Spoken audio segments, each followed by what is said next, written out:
بسم الله الرحمن الرحيم، والصلاة والسلام على رسول الله محمد صلى الله عليه وسلم. اليوم رح نبلش محاضراتنا بمحاضرات السعال الكف. كيفية اختيار العلاج المناسب. عشان اختار العلاج المناسب لأدوية السعال او الكحة لازم نعرف شو تعريف الكحة. الكف هي عبارة عن protective reflex mechanism، هي آلية دفاعية. طيب كيف بدي اختار العلاج المناسب؟ اول شيء لازم اعرف عمر المريض، طفل او شخص بالغ. 2 لازم اعرف جنسه، اذا كان انثى هل هي حامل او لا. 3 اذا كان نوع السعال، اذا كان جاف او ببلغم. 4 هل يزداد السعال مساء عند النوم او لا. هذول الاشياء الاربعه لازم نسال عنهم. عمر المريض، اذا كانت انثى حامل او لا، نوع السعال جاف او ببلغم، واذا كان السعال يزداد مساء او لا. الاشكال الصيدلانيه اللي موجوده عليها ادويه الكحه او السعال، موجوده على شكل قطرات دروب تستعمل لاقل من سنه، موجوده على شكل سيرب شراب او سسبنشن معلق، هذول لاكبر من سنه، على شكل اقراص، كبسولات، اقراص لزنج، وممكن يوجد على شكل تحاميل سبزوتريز. طيب في عندي بعض الملاحظات عن بعض النباتات أو الأعشاب اللي ممكن أستخدمها بأدوية السعال، زي العرق السوس اللي هو الليكريش. طبعا نعرف إنه هذا لازم نتجنب استعماله مع مرضى الضغط، لأنها بتعمل على زيادة ضغط الدم، أو اللي عنده مشاكل في القلب أو الكلى. طيب في عندي الزنجبيل اللي هي الجنجر.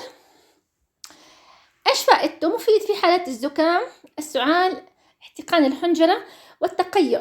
كمان ممكن نلاقي الجنجر موجود في أدوية التقيؤ والغثيان عند أدوية المرأة الحامل، وكمان ممكن بفيد بباحة الصوت. طبعا الزنجبيل ممنوع لدى مرضى القلب والسكر المنخفض وقرحة المعدة واللزوجة في الدم. الآثار الجانبية ممكن يسبب لإسهال، النزيف، تهيج في المعدة. طبعا زيادة الزنجبيل زيادته تؤدي إلى الإجهاض، الأبورشن. خذوا هذول النقاط في عين الاعتبار. طيب هلا في بعض على علبة دواء السعال رح نلاحظ مكتوب عليه الكحول فري. الكحول فري يعني خالي من الكحول. لما يكون خالي من الكحول معناته آمن لمريض ضغط الدم والأطفال. طيب شوجر فري، إذا شفت أي منتج مكتوب عليه شوجر فري معناته إنه آمن لمريض السكر. كمان في عندي الكلر فري، آمن من الألوان الصناعية. إيش فائدته هاي؟ إنه آمن لمريض المسالك البولية. طيب وفي شغلة كمان، إذا شفنا على علبة الدواء مكتوب عليها سسبنشن، لازم نرج الزجاجة جيدا أو العلبة جيدا. إذا في دواء مكتوب عليه إلكزير، إلكزير معناته فيها كحول، ما بنحب نعطي الكحول لا لمرضى القلب ولا للأطفال. ومنضل نعيد ونكرر إنه 2.5 ملعقة، نص ملعقة صغيرة، 5 مل ملعقة صغيرة، 10 مل تعني ملعقة كبيرة. طيب هلا أنا ممكن أعالج السعال بالصيدلية، بس أنت ببعته للدكتور. أول شيء بعمل له ريفير الدكتور، يعني يروح يراجع دكتور، أنا ما بتدخل فيه كصيدلانية. أول شيء إذا كان عنده سعال مع دم. 2 سعال له أكثر من أسبوعين، هون ببطل له اسمه أكيوت، أنا بس بتعامل مع الأكيوت كف السعال الحاد.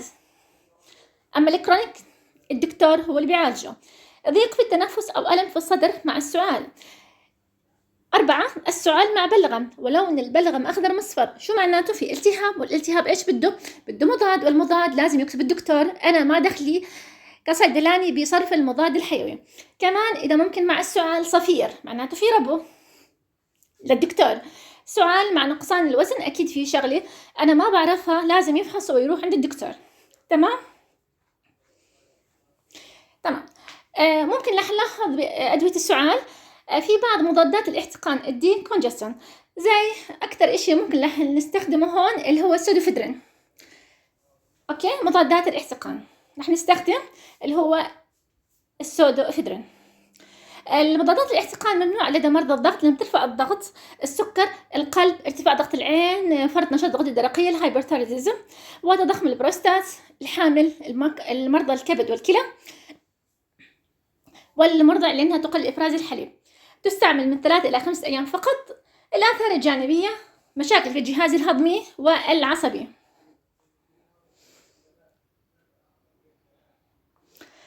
كمان رح نلاحظ بعض أدوية الأنتيهستامين موجودة في أدوية السعال،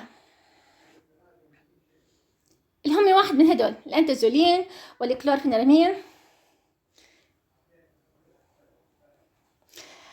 رح نيجي هون هلأ دخلنا في أي موضوع صلب الموضوع، وهو أنواع السعال. هون عندي السعال نوعين: سعال جاف وسعال رطب. السعال الجاف اللي بنسميه دراي كف، السعال الجاف أو الناشف، الكحة الناشفة، أو السعال الجاف الدراي كف بنسميه نون برودكتيف، يعني هو عبارة عن سعال بيجرح الحلق أو بيجرح الزور. تمام؟ طبعا إذا كان السعال جاف ليلا، إذا كان واحد بكح بالليل فقط بس دراي كف بالليل، نعطي انتي هستامين دراج، يعني بعطي دواء مضاد للهستامين، مضاد للتحسس، لأنه رح يكون سعال تحسسي. أما إذا كان السعال الجاف على طول اليوم، نعطيه مجموعة من الأدوية تسمى بالأنتيتوسيف. تمام؟ إذا نيجي عندي أنواع السعال. أول شيء السعال الجاف. السعال الجاف إذا كان بكح ليل نهار على طول اليوم، نعطيه شيء اسمه الأنتيتوسيف. الأنتيتوسيف إلها اسم تاني، اسمها الكف سبرسنت، اللي هو مثبط أو كابح للسعال الجاف. في عندي مادتين تشتغل كأنتيتوسيف. أول شيء هي مادة الديكستروميثورفان، اختصارها DM، والمادة الأخرى اللي اسمها البيوتيبريتس. هن مادتين تشتغل كمثبطة للسعال الجاف. أما إذا كان السعال الجاف ليلا، نعطي أنتي هستامين لأنه رح يكون سعال تحسسي. الديكستروميثورفان حكينا اختصارها DM. دائما إذا قرأتوا على أدوية السعلة DM معناتها ديكستروميثورفان. طبعا هاي المادة غير آمنة من السكر ولا للضغط ولا للحامل ولا للربو. تمام؟ هذا النوع الأول من السعال.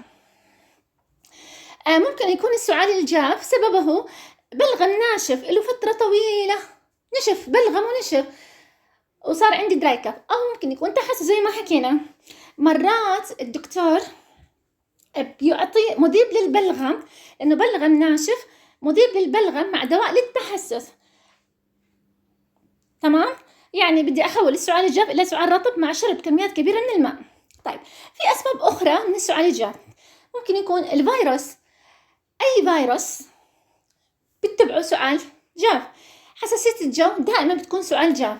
الربو عندهم حساسية بس بتكون من نوع الجاف. الأدوية مثل أدوية الضغط الإس إنهبيتور كمان سعال جاف. وكمان انتبهوا على شغلة، بعد نزلة البرد والرشح والإنفلونزا يكون السعال جاف. أي واحد عنده دور برد بس يخلص دور برد رأسا أو نوع السعال اللي فيه بيكون جاف.